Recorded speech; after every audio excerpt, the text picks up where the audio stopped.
Binagsakan na ng barbel, pinagsasaksak pa ang isang lalaki sa Balamban, Cebu. Matinding galit ang tinitingnang motibo sa pagpatay. May report si Fe Marie Dumabok ng GMA Regional TV. Ayaw na! Ayaw na lagi! Makapanindig balahibo ang pagsigaw ng isang lalaki sa Balamban, Cebu. Ang biktima, tauhan ng staff house na binagsakan ng improvised barbell ng kanya umanong katrabaho.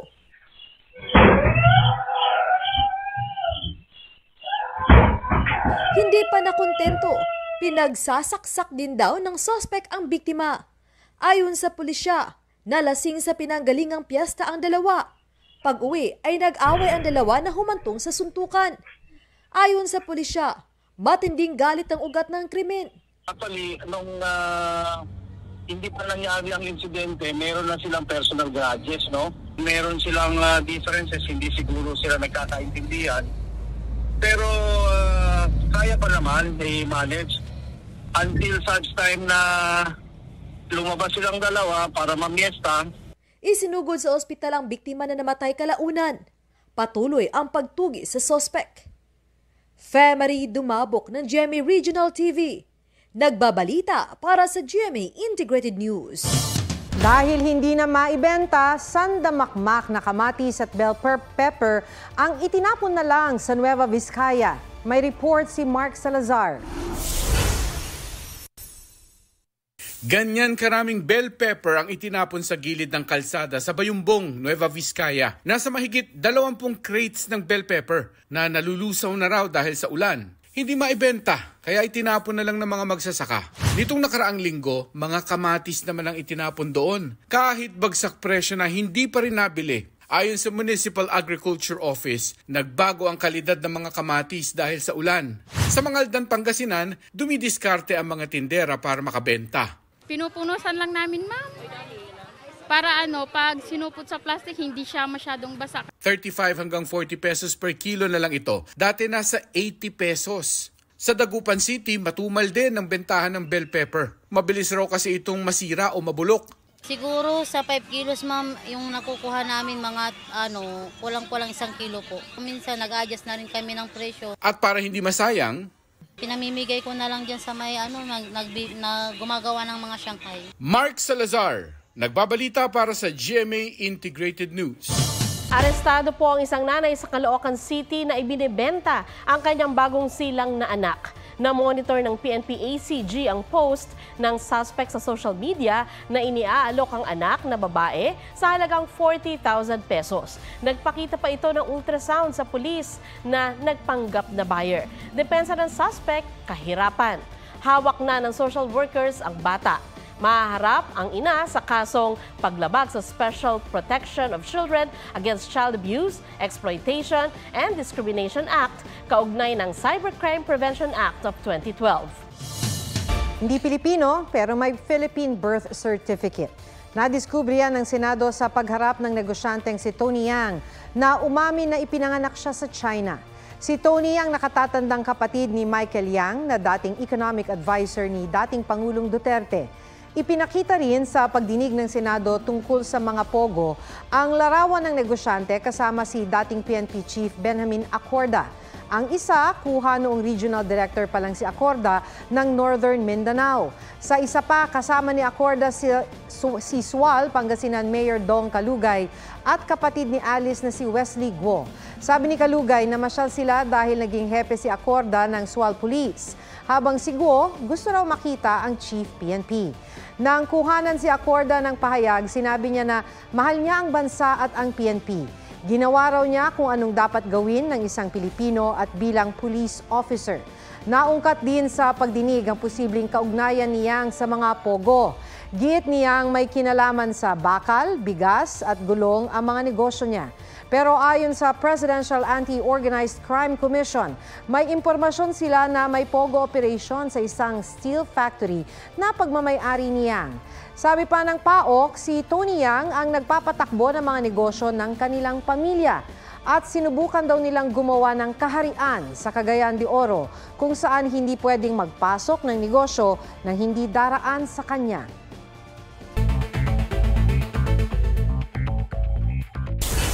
Your Honor, I think sa tagal po na investigation, alam na rin po ng committee po, especially chaired by our Madam Chairman, who's really at the back of everything po.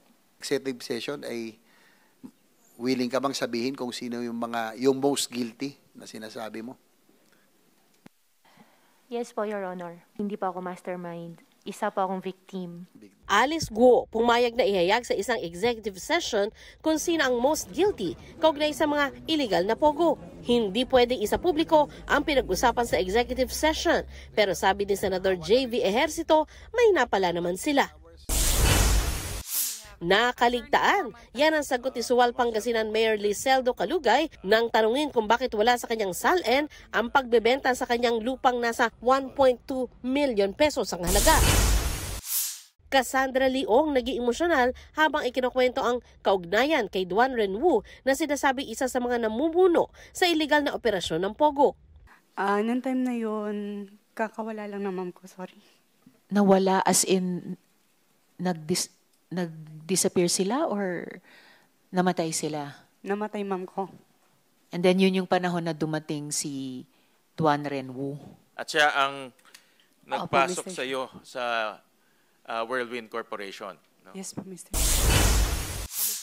Zhao Shouqi, nasangkot umano sa Pogo sa Lapu-Lapu, Cebu, umaming tinangka niyang bigyan ng 1 milyong piso ang PAOK. Git ni Zhao, hindi suhol pero sinabi ng PAOK, 3 beses daw sinubukan ni Zhao, kaya wala silang ibang interpretasyon dito kundi panunuhol.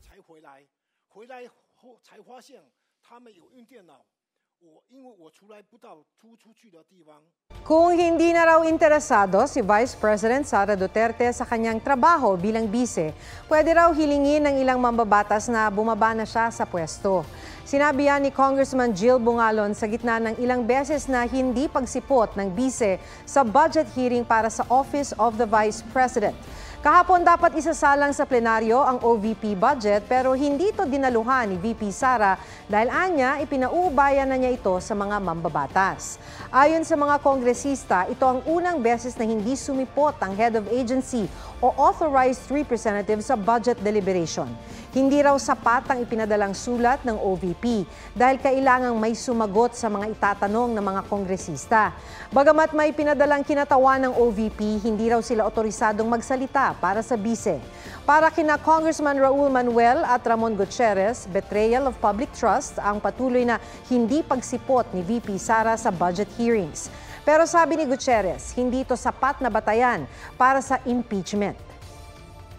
Bibigyan daw ng Kamara ng isa pang pagkakataon si VP Sara na humarap sa deliberasyon bukas. Wala pang pahayag si Duterte tungkol sa posibleng paghiling na bumaba na siya sa pwesto at sa sinasabing hindi na siya interesado sa trabaho. Ginunita ng Kingdom of Saudi Arabia ang kanilang 94th National Day. Pinangunahan ni Saudi Ambassador to the Philippines, Hisham Sultan Al-Qahtani ang pagdiriwang sa Taguig. Ipinagmalaki niya ang paggawad sa Saudi Arabia ng pag-host ng World Expo 2030. Ginunita rin ang ika-55 anibersaryo ng ugnayan ng Pilipinas at Saudi Arabia. Umaasa raw siya na lalo pang titibay ang pagkakaibigan ng dalawang bansa sa mga susunod pang taon. Kabilang sa mga dumalo sa pagdiriwang ang ilang matataas na opisyal ng gobyerno. Gayon din si GMA Senior Vice President and Head of Integrated News, Regional TV and Synergy, Oliver Victor B. Amoroso. Carla Abellana dumaan daw sa matinding struggle at frustration dahil sa hypothyroidism. Lalo na raw kung mahalaga ang weight and appearance sa trabaho. Pero matapos ang 5 taon, maraming consultations at medications, nag-work na para kay Carla ang sinubukang strict diet plan at naabot na ang target weight. Pat on the back din daw para sa kanya dahil naging disiplinado siya at hindi na-give up.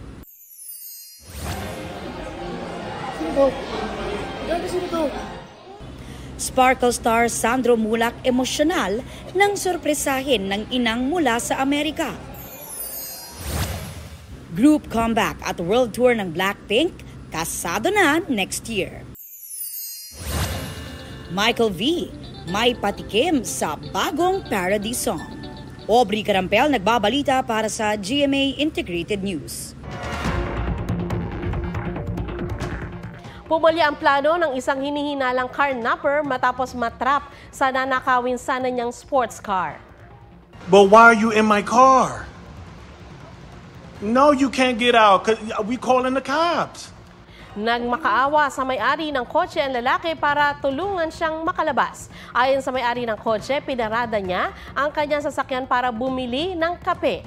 Pero pagbalik niya, sinabihan siya ng parking attendant na may tao sa loob ng kanyang kotse. Agad na naaresto ang suspect na naharap sa burglary charges.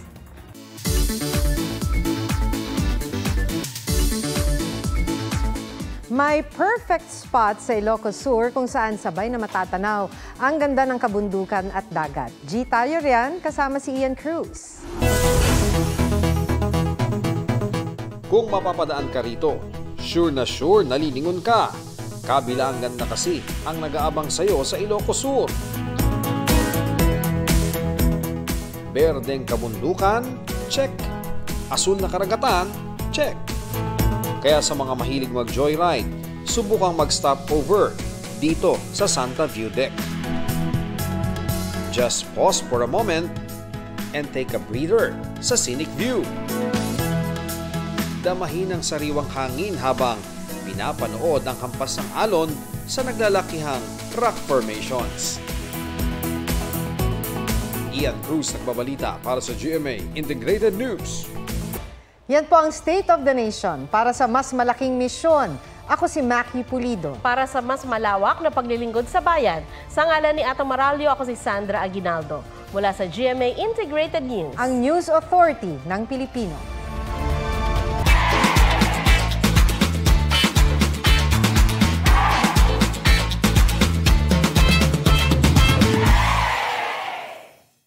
Huwag magpahuli sa mga balitang dapat ninyong malaman. Mag-subscribe sa GMA Integrated News sa YouTube. Sa mga kapuso abroad, subaybayan nyo kami sa GMA Pinoy TV at sa www.gmanews.tv.